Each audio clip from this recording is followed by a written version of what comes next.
Good morning. একটা নতুন দিনের গল্প নিয়ে চলে এসেছি।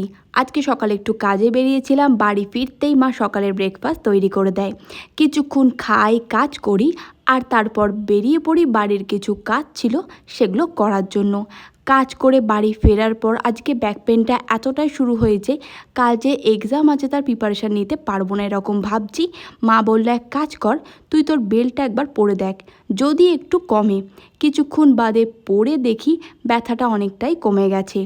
এরপর আমি পড়াশোনার প্রিপারেশান নিতে শুরু করে দিই। আর কিছুক্ষণ বাদে যখন পড়তে পড়তে বোর হয়ে বারান্দায় গেছি, আকাশ দেখে মনে হচ্ছে আজকে বৃষ্টিটা আবার হবে।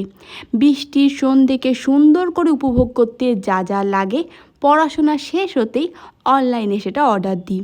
অনলাইনের খাবার আসে আর কিছুক্ষণের মধ্যে বৃষ্টি শুরু হয়ে যায়।